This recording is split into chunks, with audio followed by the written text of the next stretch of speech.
not the only Hey, one. Facebook, look. Yeah. Hey, Facebook people. We have somebody awesome here today on Comic Spot. Comic Spot is so that this military veteran, me, can vet out veterans of comedy like Penny Prince. Penny Prince is here from Las Vegas. He came all the way from Las Vegas. He's going to enlighten us on his trajectory of his comedy career today. Woo! We are so glad to have. Yeah, man. Let me read you his little intro here. I get so excited for these intros. You have no idea. Penny Prince. That's this guy in the square over there. He is a comedian from Northern California. Oh my gosh, Northern California. I've got questions. He's been a regular Las Vegas comedy fixture since 2007. I bet he has stories. In 2015, he abruptly decided to retire from comedy and briefly left the scene for nearly 5 years. He also dabbles in voiceover. Voice. And I hear he's good at impressions. And is he's starting a hobby in animation. Oh my gosh, we have to talk to this guy. And so also, I told him to give you something a little bit more braggy than that. Push the envelope. That's what I'm about. And he told me, get a load of this. He said, I've opened for Andrew Dice Clay, the Dice Man. He's open for him. He's open for Ron freaking White, Holy Toledo. And he's made over 7 vocal appearances on the Howard Stern Show, but he's too shy to admit it. Welcome to the stage. Finally, am I done talking yet? Welcome, Penny Prince. Yay! Hey, thank you for having me. Oh, I'm so glad you're here. Let's talk. You're in Vegas. What are you doing during the pandemic, my friend? I've been watching a lot of TV, and that's pretty much it. Just being a couch potato. What else can you do? I know, right? I've been binge watching HGTV makeovers. Like really? It's not gonna do any good for me. I'm not gaining anything other than they've got a problem, they get to fix it, and I just sit. What have you been doing? I mean, but it hasn't like inspired you to like take up a new hobby and like flipping houses or anything like that? I'd love to flip houses, but you know, like I'm lucky to flip pancakes at this point. I got you. Yeah, I've just been doing nothing but like I said, watching TV. I binge watched the first season of the new Twilight Zone. It was okay. Got caught up with The Walking Dead. Watched The Office. As always, I can watch that. I think I've watched The Office at least, and this is no lie, no bullshit. I think I've watched The Office at least 26 times. Wow. Like the full series from front to back, at least. Man, Adam Carell should come and meet you in Vegas, you know, and let you open for him or something. Put you on the show. That'd be great. That'd is be cool. The show still going now, or is it a history thing? Oh, it's a history thing. It's been off the air for like 8 years. I couldn't get into it. I don't know what's wrong with me. I didn't like Seinfeld till like 2 years ago. And I'm not talking about the man. That was a year ago. But, okay. But the series. Yeah, I never really got into Seinfeld. But The Office, I got into it about 10 years ago. It was still on the air when I got into it. So the roommates that I had at the time, they were into it. So that's how I got it sucked in. Yeah. Oh, that's cool. So tell me about growing up. You're from where in Northern California are you from, Penny? I'm from Stockton, California, unfortunately. Wow. Don't they have a prison right there? The prison's like 10 miles away from Stockton. It's actually in the city called Tracy. So got it. Yeah. I've gone through Stockton on the train. That was the safest way to actually visit Stockton, is just to pass through. You don't want to really stop. you know, you might get shot, might catch a stray bullet. Yeah. I hate to be that graphic, but I'm just saying, it's dangerous out there. It's a beautiful city. Don't get me wrong. Stockton is a very beautiful city. I mean, with the trees and the port and everything, visit downtown. It's beautiful, but just watch out when the sun goes down. That's all I got to say. So. Got it. So what are some good things to do in Stockton that nobody knows? Like, I want the exclusive here. Wow. I didn't think I was going to be a tour guide or spokesman for Stockton today, but I'm all right. I'm up for it. Fun things to do in Stockton. Live is one. Living is always great. That things that people don't know about in Stockton that's fun. Visit the Hagen Museum. They have a museum in the center of town. It's very beautiful, surrounded by a beautiful park, Victory Park. The Hagen Museum, they have a mummy inside too. So if you dig mummies. I do. I dig mummies. Well, then you'll dig the Hagen Museum. Tell me how you got funny, and you're so multifaceted in your comedy. You do either impersonations or impressions. I still need help from people to know the difference. You do something like impersonations or impressions. Tell me about your comedy. Tell me about how you got funny. Why did you do it? Because you were being bullied or to get girls? It started out as a defense mechanism to being bullied, and then you just get the girls naturally.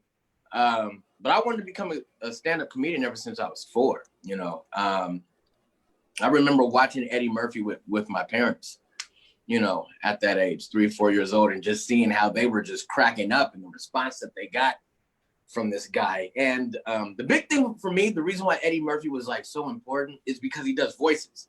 Like you said, I do impressions, I do voices. And yeah, the first time I seen him, I seen a black guy do voices. I was like, oh, wow, I got to do that. Yeah. So what are some voices that you do? Well, everyone knows I do Chris Rock. Everyone loves Chris Rock. So, you know, I'll do him. That's a good one. Oh, thank you. Also, Donald Trump, although I don't like to do this one that often, but it's huge. It's huge. It's a huge impression. People love it. Some people don't, but it's huge. Either way, it's huge. That's a good one. Thank you. Oh, no problem. My favorite one though, my favorite one that I've been doing, I've been watching a lot of the movie The Irishman. Have you seen The Irishman? Have you seen The Irishman? I have. You gotta watch The Irishman with Al Pacino and De Niro and Pesci. It's the perfect combo for a movie. So yeah, I'll just do Al Pacino's Jimmy Hoffa. I'm standing here in front of a bunch of fucking morons. You stupid motherfuckers. All right, that's all I'm gonna do. I'm mad at Robert De Niro.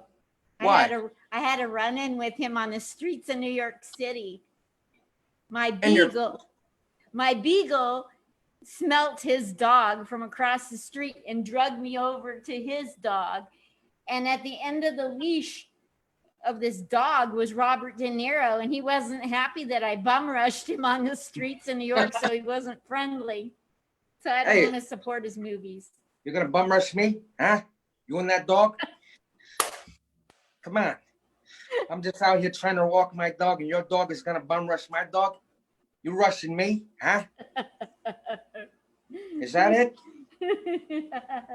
I'm just saying. That's great. So wait a minute. Let's back up. I have a question for you. Okay, hit me with anything. You said that you're an Army veteran, right? Yeah.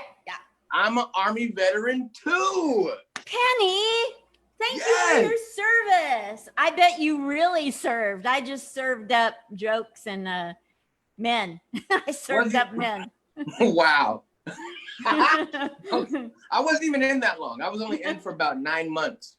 So my service was short, but I did make it past basic. There you go. That's all that matters. You're Where'd you do basic at? Fort McClellan, Alabama, with all the women. It was just women then. Really? I went to was Fort Knox. Nothing but men. Wow. Yeah. And then I went to finance and clerk training, and then they threw me in this little town in Germany where the Grimm brothers came from. You know that story, the Grimm brothers? Right. Turns out my grandmother on my dad's side was born in the same town, so now I became a celebrity in Germany. Oh, wow. Yeah. That's cool. That was weird. And I would always hear tales about how wild Germany is, like how fun Germany is. They always say that once you go to Germany, you're not going to want to come back to the States. It's really fun, especially like if you get to know the Germans and do things out on the economy. If you stay on the base, you're going to kill yourself. But if you get out there with real people and get to know the country and the people, you have a heck of a good time. Heck of a good time. And that's what I wanted to do. Yeah. I just wanted to go out and just drink beer. But it snows in Germany, and I don't do snow. So you don't. Tropical Perth. It's from Northern California. He's tropical. Very tropical. So tell me, you've been a Las Vegas person doing comedy around, and you got to, what was it like to open up for the Dice Man? Now we're talking my era. It was kind of nerve-wracking at first because my style is nothing like his style, and I was more afraid that his fans were going to be expecting me to take on like his style. But it was cool. It was a great, very cool experience. Crowd wasn't hostile at all. Dice surprised me. I didn't know that he was that sweet. He is a very sweet man. Like you see him on TV and the whole hickory dickory dock, and you're thinking that you're gonna meet that guy, and he's just real nice. Hey, how you doing? All right, kid. I seen you. I heard about you. Some good stuff. Just go out there, have fun. All right. Sweetest guy. Yes. Sweetest guy. I've heard that from people that travel with the women that travel and open for him. They say great things about him. That he's just super sweet. He is. One of the sweetest guys in show business. And you got to open for somebody else on your intro. What was the other person's name? I forget. I'm old. Ron White. Oh my God. What the hell was that train wreck? That was unexpected because he just he just showed up, and it was just like, hey, just showed up. I went on before him, and then, brought him out. He killed. And then after the show, we went out, had tacos, and he got me drunk off Johnny Walker Blue for the first time. So, yeah. What was it like? Bring Johnny Walker with him. What was it like hanging out with him, man? You got to do that? He's very mellow. Yeah, he's very mellow, but serious about his Johnny Walker. Okay, all right. So it's not an act when he's up there smoking and drinking. It's not an act. No, it's not an act. That's a part of his persona. Like, that's him. Wow. All the way. Because I remember, like in my day, we had Dean Martin up there faking it like he was drinking. Yeah, he would actually be drinking some Mott's apple juice. Yeah, I heard those stories. Yeah. But later on in life, he was actually getting drunk. Really? Okay. Yeah. All right. Yeah. When he grew up. So tell me about the period of time where you walked away from comedy, because I've done it too. And I get I used to get my feelings hurt. And then I would be like, oh, that hurt so bad. I'm going to stay out of comedy for a while and make people suffer. Like, they're not suffering. I'm going back. Yeah. The reason why I left was both frustration with the business at the time, with how it was going in my direction. Basically, I was being promised a whole bunch of things, but like nothing was ever coming from that. And then when you have that, and then I lost a lot of family members in 2013. I'm sorry. And I was doing a cruise ship when one of them passed away. And then like right after that, my grandmother got sick. So all these things just happened all at one time. So I just felt like it was best for me to just leave instead of just stay there and then let my emotions take over, and then it could just end up being worse. So I left. The last show that I did was at the Riviera, April 15th, 2015. Wow. Yeah. So what was it like doing comedy at the old Riviera that no longer exists, right? Yeah, that's where I opened for Dice at. That's where I met Dice, and that's why I opened for Dice. And that was my favorite room. That was my favorite room in all of stand-up comedy because I really got to stretch my legs there. And the shows, the crowds were small, but intimate. Small, it's, you know, they would be packed like almost every night, but it was a small, very small, intimate room to where, you know, especially if you do crowd work, you feel like you're getting to know damn near everybody in the room. So that's what I miss the most about it. Wow. Yeah. And it just, and then plus with all the history going throughout that place, it was just great. Wow. Yeah, That's I really super miss Riviera. So tell me about cruise ship comedy from Penny Prince's point of view. Oh, I hated it. I know I've got a lot of friends that say that are in it and hate it. Yeah, I hated it. Hated it. And it's one thing to go on a cruise as a passenger. Mm-hmm. And then it's another thing to go on a cruise as a worker, as an entertainment worker. And I just didn't like it. You know, 2 months at sea doing it was enough for me. Like, okay, I did it. I can say that I did it. I have the shirt and the hat to match. I'm good. Yes. It just wasn't a great experience for me. Yeah, I get it. I've heard people say that you get constantly, you're judged, you know, on your performing. Like it's that, and plus, well, me personally, I'm just gonna keep it all the way real. Yeah. As a black man coming on a cruise line that's like the third most luxurious in the world, a lot of people were looking at me like I was supposed to get their bags. So they were confused. They were just like, is he getting our bags or what's going on here? So yeah, I just didn't like it. I didn't dig it. Like the first week was cool. After that, I was over it.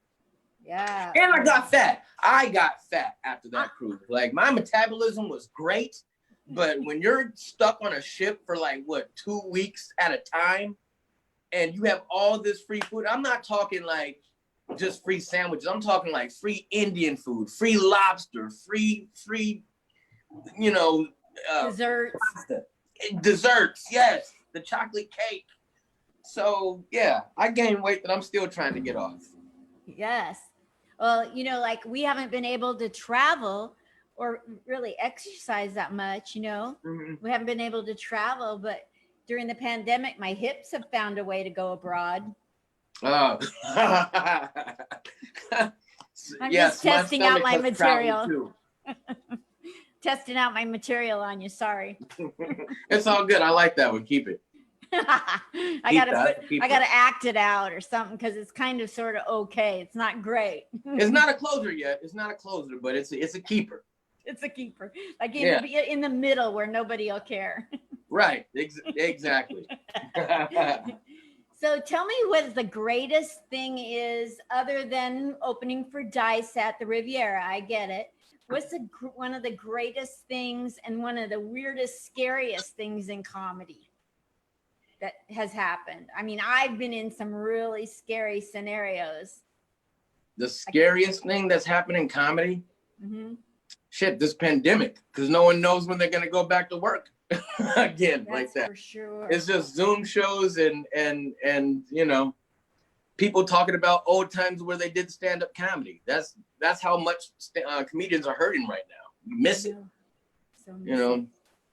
It's like, I mean, look, have freedom and I'm of not speech. knocking anybody that's doing Zoom shows. If you're putting on Zoom shows or performing at Zoom shows, great. We have to keep busy. But me personally, I just miss being in front of people. Again, I'm an impressionist. So my thing is, I like seeing the reaction that I get from people in the crowd when I just come out the blue with a voice that they weren't expecting.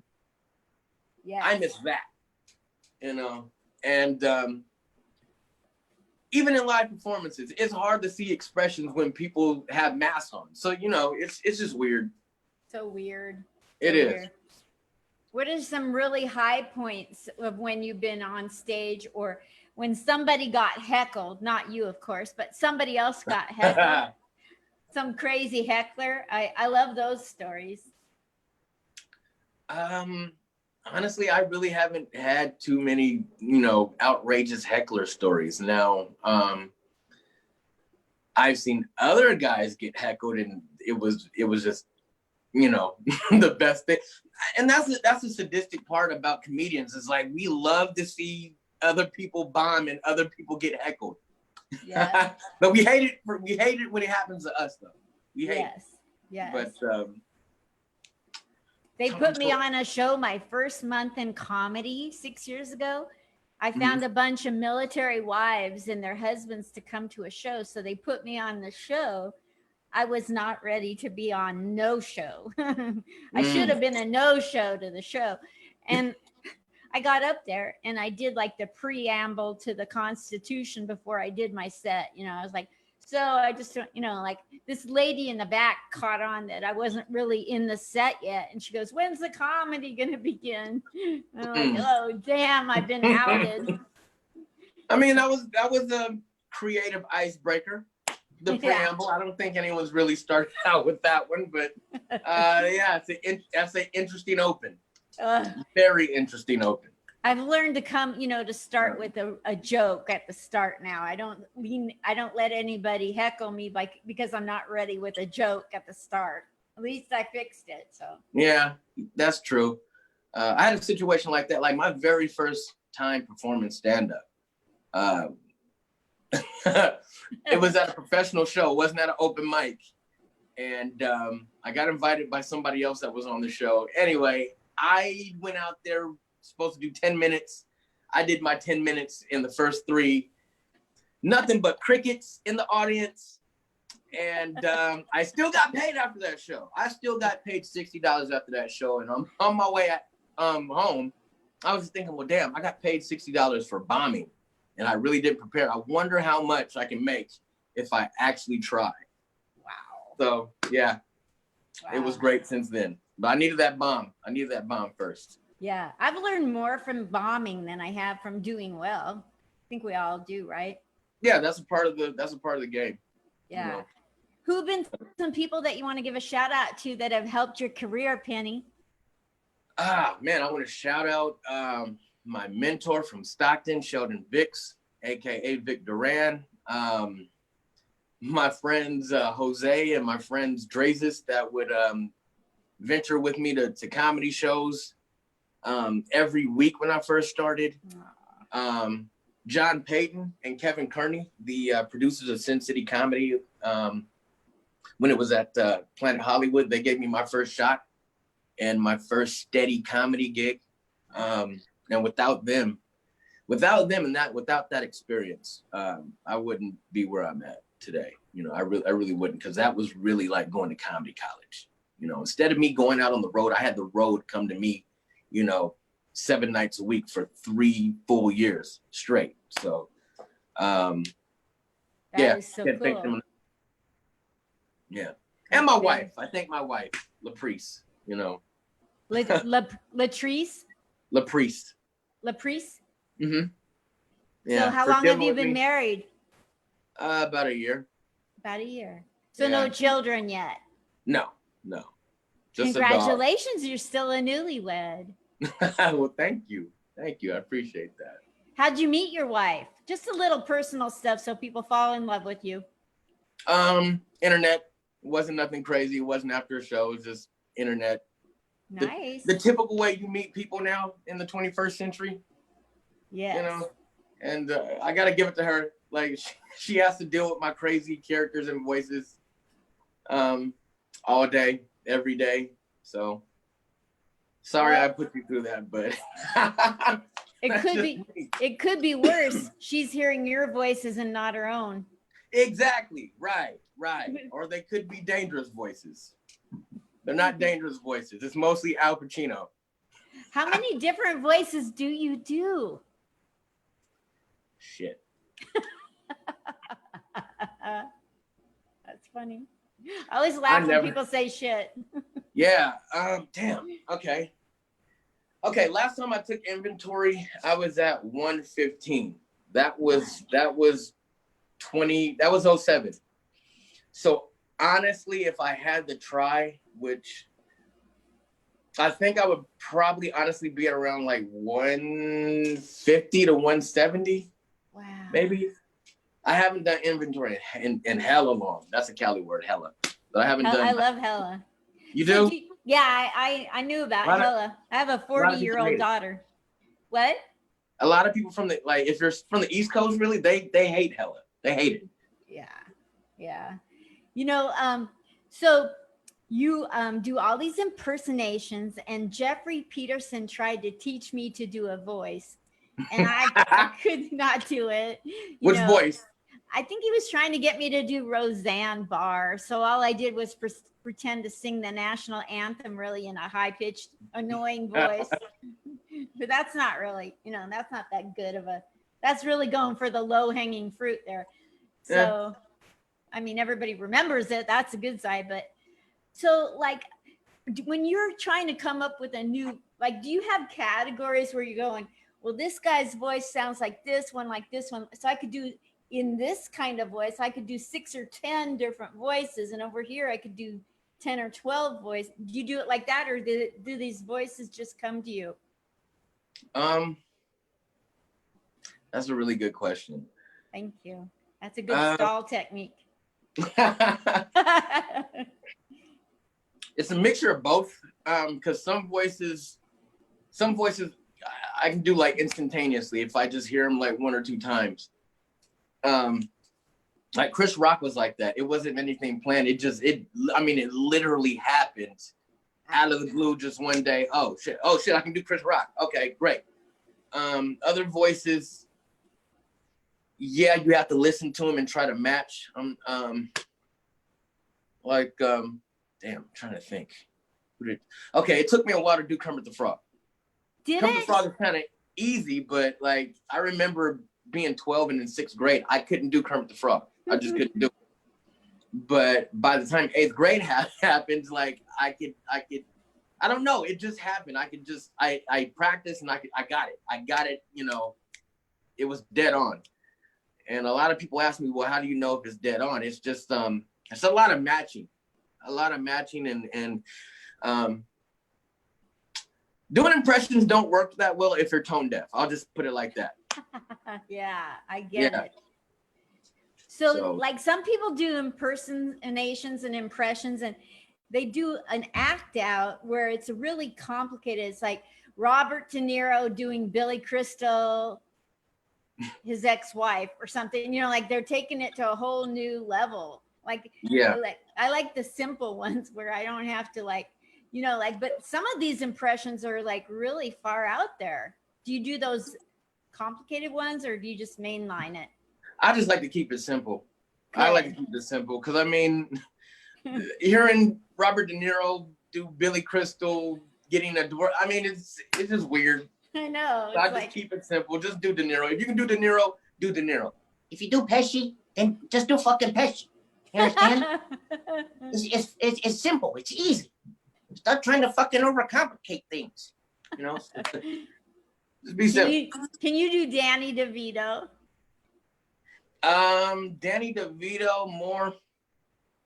Okay, I do Frank from It's Always Sunny, which is Danny DeVito. Charlie, come on, Charlie. I need some more rum here, Charlie. You're messing with my toe knife, Charlie. Come on, Charlie. That's the best DeVito that I do. I was talking to Shang Forbes one day on this thingamajig, this Zoom thing, and I said to myself, your voice sounds like Billy Crystal's. And he goes, and he does a Billy Crystal impression. He does? Yeah, his voice really, there's part tones in his voice. They're just like. I never noticed that. Now I gotta go. Now you're gonna have me studying Shang, and I'm gonna learn how to do Billy Crystal's voice by listening to Shang, which really I'll be doing a Shang impersonation. Thank you for giving me a complicated impersonation as we just got done talking about keeping it simple. Thank you. You should do that last bit in Chris Rock's voice. Thank you for giving me a complicated. Thank you for giving me some more new material that's complicated as shit.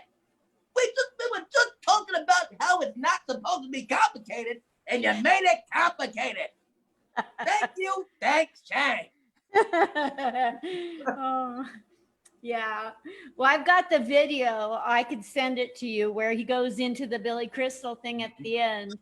Yeah, I gotta see that. I gotta see it. I'll send it to you. Yeah. It's like from years ago, a couple years ago in Portland, Oregon, when he came to Harvey's Comedy Club. And I was like, your voice sounds like Billy Crystal. And he did a Billy Crystal. Little did I know. Never knew that he could do that. Never. I never would have never would have thought that. Yeah. And I see Sinbad in your background too. Oh my gosh.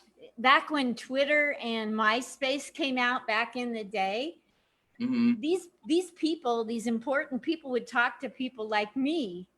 And I would send Sinbad jokes and he'd go, well, it's a premise. I don't see a punchline. And so when I started doing the Zoom thing during the pandemic, I said, do you remember me from 2003 or whatever? And he goes, yeah, I do. And I go, okay, cool. So when are you going to come on my show?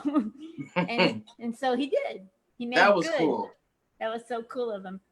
But he's again, another sweet guy in comedy, another sweet guy in entertainment. Like, he doesn't have an ego. He's very, very humble. Yes. Sinbad was actually the first comedy album that I actually bought. I bought 2 comedy albums at the same time. What was the other one? The other one was Adam Sandler. They're All Gonna Laugh at You. And I'm telling, because before that, I didn't know that comedy was sold like music. I didn't know that people recorded comedy on albums or anything like that. Yeah. Until I had a friend of mine bring a Red Fox album to school. I was just gonna ask you did you ever get to see the red one?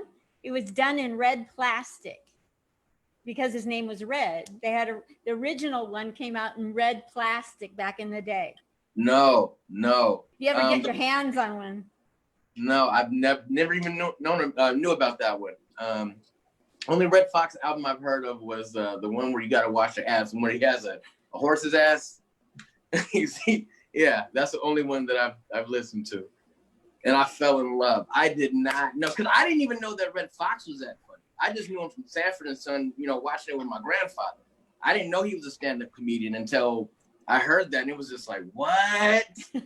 What? When I was a kid, my parents would go and we'd stay home as kids, 3 of us home alone. And we'd get out their Red Fox album and die laughing at the stuff we were not supposed to listen to. Yeah. Like, all my other friends were like into like Playboys and penthouses and, sneaking off and, looking at that stuff. I would rather go ahead and just listen to a comedy album. That was like the naughty shit for me. Yes. Let me listen to Richard Pryor or Red. Because I wasn't supposed to listen to even Adam Sandler album that I got. Very raunchy, very different from him being on Saturday Night Live, and that's all I knew. Yeah. And But I don't care about this person's personal life. I just care. I'm talking about his comedy. There was nothing like him. Nothing like him.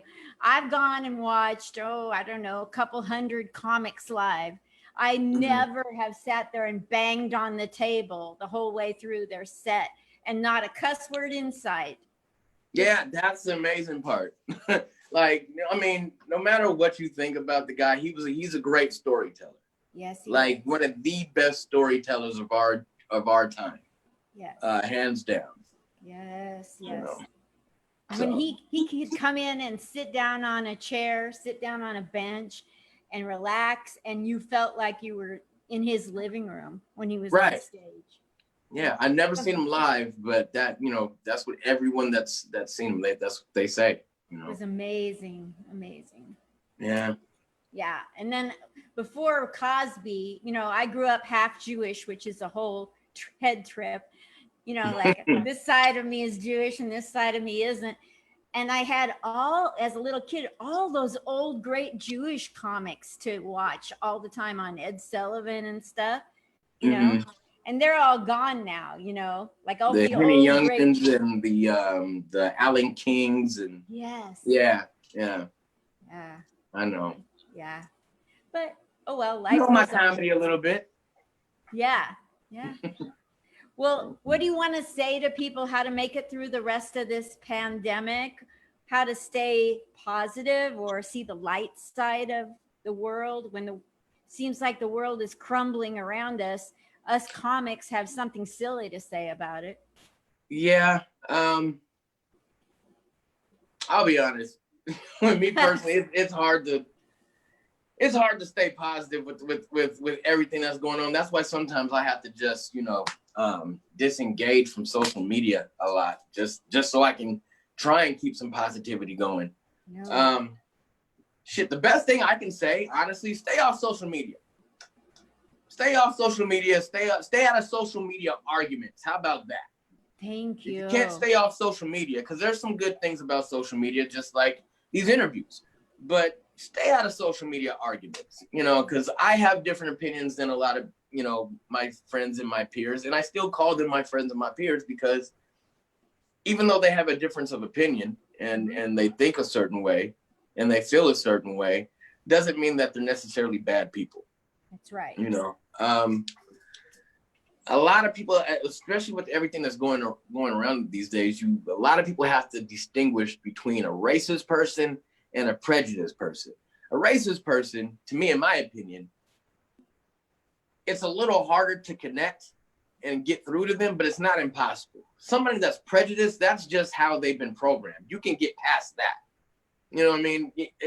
A lot of people on social media they get in these arguments trying to change each other's minds, which that's your strike one right there, because my mind changed 4 times this morning trying to figure out something to eat. You know what I mean? Yeah. What you need, what we should all be trying to do is just change people's hearts. And that takes a little bit more time and it takes a lot more dialogue. You can't change somebody's heart, with any malice in mind, with any hard feelings in mind. You can't get through them. So, more communication, less Facebook arguments, try to change hearts instead of minds. That's my advice to keep them positive. Thank you. I don't know if anybody's going to listen, but I think they will. And I'm glad you said the word listen, because especially with all of the overuse of the word racist, it's just getting thrown out there and nobody's listening. Everybody's defending and nothing's getting accomplished. We need to listen. I want to listen to you. I want you to listen. And I'm not listening to you to change your mind or what I'm going to say next. Hurry up and finish so I can talk. That's not listening. It's not. And I notice a lot now, people have a hard time accepting facts. And just because I put a fact up doesn't mean that I'm against you or against it doesn't mean that we're enemies. I look at those as educational moments, teaching moments. Yes. And a lot of people with their egos, they can see it as, you trying to best them or you trying to make them look stupid or feel stupid. And that's not how you get through to people. That's not how you educate. If I want somebody that's so-called white or another ethnicity or nationality to understand what people that look like me are going through and why we're frustrated, I'm going to have an easier time communicating just like this, as opposed to trying to hammer my points and trying to argue and trying to just, be a dictator about this whole thing. Like this whole situation with Nick Cannon, I've been primarily quiet about it. I get what Nick was trying to say. I get what he was trying to say. However, I personally feel, knowing the information that he was trying to convey, he just did it in the wrong way. And again, that's not saying that he's a bad person. That's not saying that what he meant was bad, because his intentions were actually good. And his intentions, I feel, weren't to make a certain group of people feel bad. I don't believe that. I believe that his intentions were to actually educate people that look like him and people that look like me on basically their identity. I don't think that he meant it to knock the Jewish community. I really don't. But maybe we're getting into like controversial topics here, but sometimes I go that deep. I didn't even see anything in it. And you know, there's people out there that are going to think the opposite and want to fight on it, you know. And that's the beautiful thing, that we're all individuals. You know, you can have your opinion and somebody else can have theirs. And we don't all need to argue just because we have a different opinion. What happened to the good old days where, you know, you could say, well, I respect your opinion, I have a different opinion, you know, like people don't know how to do that anymore. It's a lost art. They don't. And, you know, I like asking difficult questions. I love to engage in difficult conversations. And I don't do it to antagonize anybody else. I like to delve into another person's mind state. Well, just give me some insight. Why do you feel the way that you do? Why do you think the way that you do? Yes. You know, it's just education. You know, you can, and again, we can have a great, healthy dialogue without it getting, you know, mean-spirited. Absolutely. You know, and like another thing that I think is a lost art is, let's say something crazy happens in your and my communication right now. And you get a vibe, or something I say is a word that's offensive or something. And now we have a block between us. Something's gone wrong. Neither one of us knows what it is, or we might not talk. What's ever happened to, you know, like when you said that word, how did you mean that? Because when I heard that, coming from where I come from, this is what I heard. So let me give you a chance to explain, what in the world were you thinking to use that word with me? Like, I'm not talking about anything. Like when I'm only half Jewish, but when anybody says a punchline that's effing Jew, I get offended. The hair on the back of my neck goes up. I want to go over and throttle the person. Why does it have to be effing Jew? Why is that a punchline? I don't get it, you know?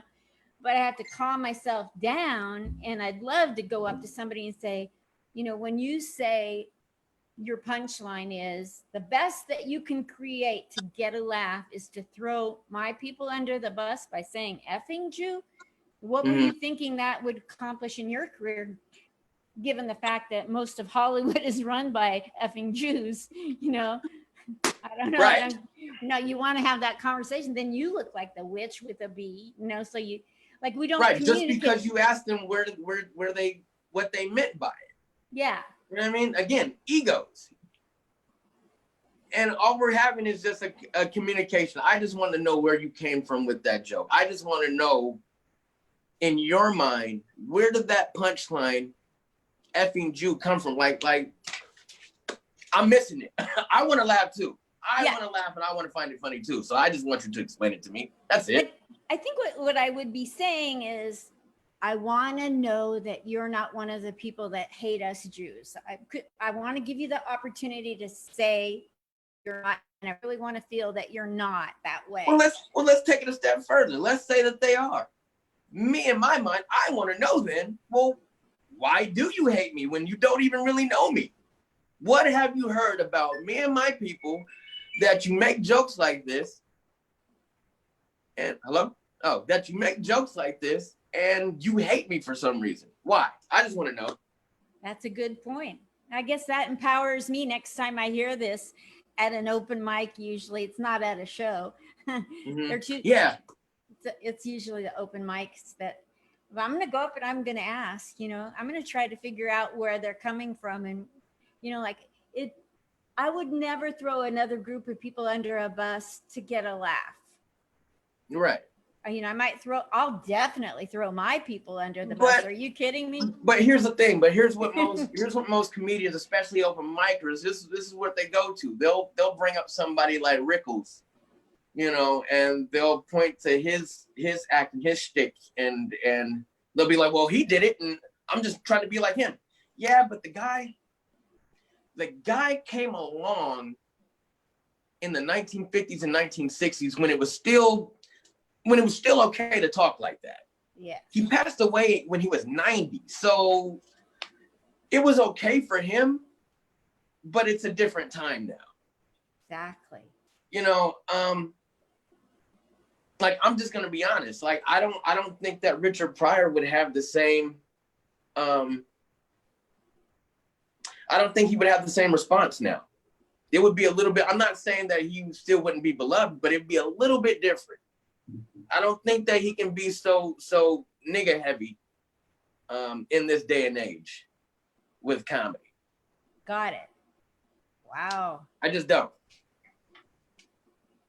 You know, again, what was great 40 years ago, it's not gonna fly now. Eddie Murphy can't come back and, you know, talk about, yeah, I had a vision that Mr. T was a faggot. You can't do that no more. Can't do that. True. So again, I'm not saying Eddie's bad, but, you know, times change. Yes. Everything changes. Nothing stays the same. And that's the beauty of art. You have to keep moving with the times. Mm-hmm. And hopefully America will let us comics get on stage, and America will let us have freedom of speech without this politically correct censorship. Keyword is hopefully. Hopefully. Yeah. That's the key word in all the what you said. Hopefully we'll be able to do that. Yeah. Honestly, I don't know. With everything that's happened this year, I don't know where this whole thing ends and how it's going to be for our profession. I really don't. That's right. We don't know. I'm not scared. I'm a little worried, but I just don't know. Yeah. If anything, we'll be lucky to have it. The way it looks right now is we'll be lucky to have it in people's backyards or at a drive-in theater. Yeah.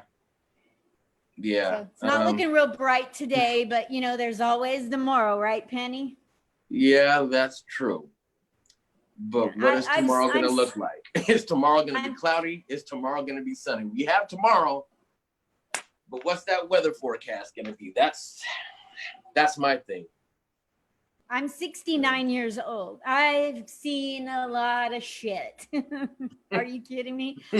I've seen the scientists come out and say coffee's good for you and bad for you 45 different times. You know, chocolate, you know, anything. Salt. But I've never seen this level of craziness in the world in my life. Never. I've seen a lot of shit. Yeah. Like Grandma was saying the same thing. She's 91. Wow. Yeah, this is some crazy time. And that's why they need us to be funny and light. Yeah, they do. However, with that, where's the line? That's what I'm saying. Like, yep. when in terms of comedians, within the last 12 months, shit, I'll even go back and say 3 years. Mm-hmm. The line has been moved so many times for us. Like, we don't know what we can say anymore. We don't know. I hate this whole PC thing. I get being polite. I get it. But I'm a little old school. I like my comedy to be like a little non-PC. I don't like it to be rude, but if it's non-PC in a funny way, you know, if it's PC in an educational way, that's what I do. But now I feel like we're getting to a point where comedians are scared. We're scared of being canceled. We're scared of saying the wrong thing, doing the wrong thing. So it's reverting to just telling these safe, hacky jokes. You know, performing this safe, hacky comedy. You know, everybody's going to end up being a cruise ship comedian now. Everybody. And that's what I don't want. That's what I'm afraid of. So your comedy is more push the envelope and make people think. No, it's I wouldn't even say that. I'm not even saying I'm a push the envelope type of guy, because I hardly even say, you know, call a woman's lady parts by the P word, because I just don't like that. So, but I'm not clean either. You know what I mean? Like I don't know how to describe myself. I really don't. Yeah. I don't. That's another good question. How would I describe myself? I'm not just an envelope, but I'm not raunchy. You know what I mean? I'm not clean. I'm not raunchy. I don't know. Middle of the road, I guess. I'm a middle of the road impressionist. I've heard you're brilliant, and I can't wait to hear you on stage. Well, thank you. Right now, I still consider myself being semi-retired, but I'm always open to jump back on stage. I've really been leaning more towards the voiceover side of entertainment because I like working from home, wearing no pants. So, you know, but again, I'm not just saying I'm never gonna do stand-up again. It's just not that important. Right now. It'll be a real loss from things I've heard in the comedy community here if you don't go back on stage, but I will respect whatever you choose. Oh, well, thank you. And I'm pretty sure you'll see me again on stage, you know. Wonderful. Well, I'm going to head on out of here. You've been such a delight.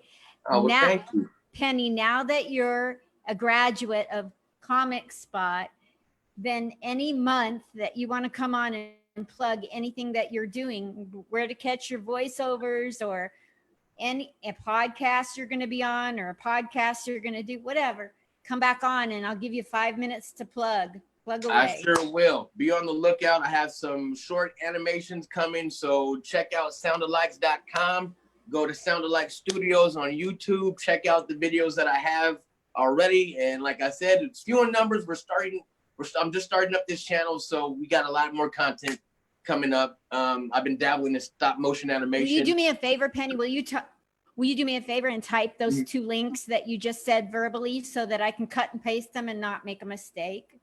I sure will. Please. Sure will. You're going to get this plain version. It'll be on Facebook right away. But in the next day or two, Adam Dominguez, my tech guy, he will put out the sitcom version and I'll send it to you privately to share. Okay. Thank you so much, Penny. You're so awesome. Give your wife a hug for me. I sure will. Thank you for having me. You betcha. Bye. All right. Love you lots. Everybody's talking.